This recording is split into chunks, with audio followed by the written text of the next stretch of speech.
Hey everyone, I hope you're ready to start making this warm, cozy fall recipe because today we're making apple fritters. What if I told you you can make this homemade recipe right here in the kitchen with just some of the common ingredients that you already have in your pantry? That's right. These apple fritters are going to make you forget all about the store-bought, and it's going to make you want to make your own all the time. Let's get started. Okay, so we're going to go over a few of the key ingredients or essentials that you will need to make this delicious apple fritters recipe. So you're going to need Granny Smith apple and Honeycrisp apple, and these are low moisture apples. You don't want ones that create too much moisture. The next key ingredient you want is some unsweetened applesauce. It helps give it a lot more of an apple flavor along with the other apples. One more ingredient we're going to go over is you want some freshly ground cinnamon. That's right. Gives it a really nice cinnamon taste to it. But if you can't grind your own, that's okay. Just use the store-bought. It all works and it all tastes good. Okay, so first we're going to take our flour. We're just going to even it off.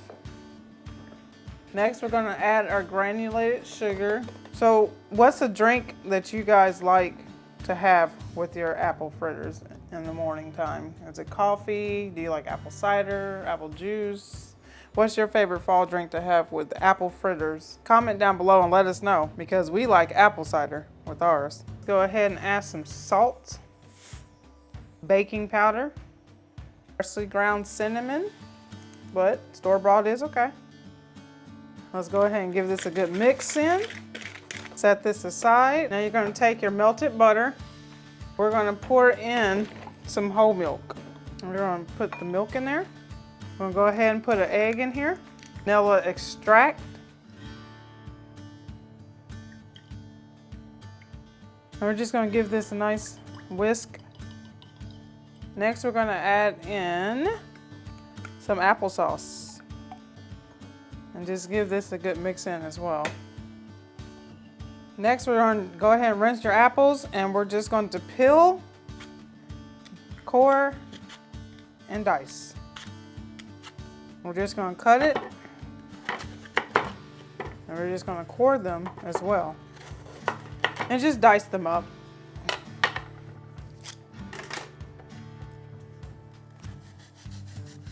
Just kind of take out the core. And we're just going to dice the apples. Okay, and they're diced into nice little bite-sized pieces. Now, we're going to go ahead and put the wet ingredients with the dry ingredients. And you want to just create a little bit of a well here. And we're just going to mix this just until combined. You don't want to overmix your batter because then I believe it kind of makes it'll make your apple fritters a little tough, on the tougher side. We don't want that. All right, and next we're going to just fold our apples into the batter. You can use a spatula.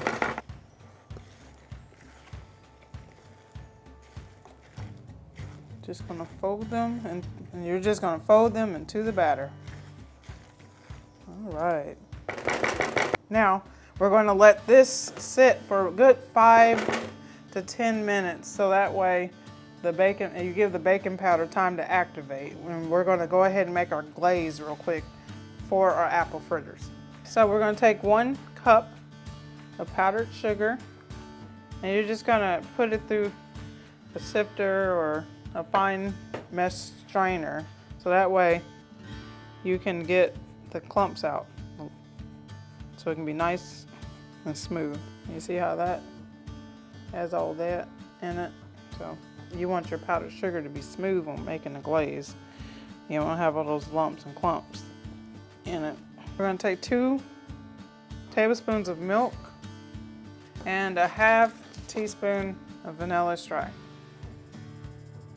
We're just going to whisk this together to make a nice little glaze for our apple fritters. Okay, so we're going to take a scoop, and we're just going to scoop this into our hot oil. You want to take a spoon and just kind of press it down some. And you're going to Make sure you don't overcrowd your pan. And also, we're going to fry these for about 2.5 minutes per side. 2 to 2.5 minutes per side. We're just going to take a slotted spatula and we're just going to flip it. You can tell when they need to be flipped because you'll see like it'll start turning brown on the edges more so. And after these are done frying, you're just going to place them on the cooling rack. You're going to repeat the process for the rest of the fritter batter. You're just going to take this, like I said, put it on the cooling rack. Have something under it to catch the grease, and do that for the rest of the apple fritters. Okay, so this is what they look like when they're fried. Now we're going to ice them, and we're just going to dip both sides, just like that.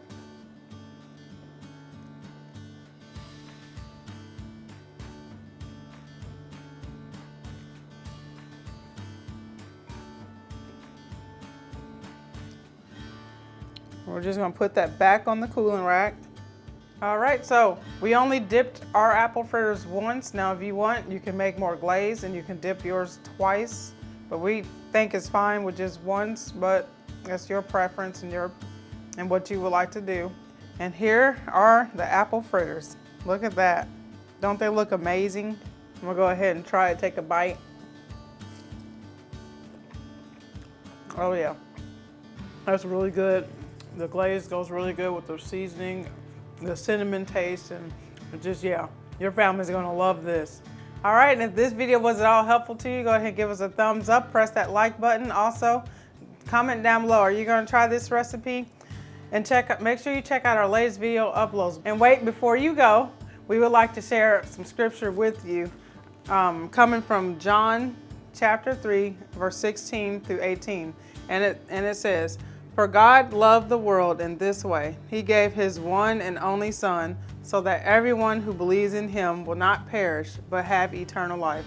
For God did not send his Son into the world that he might condemn the world, but that the world might be saved through him.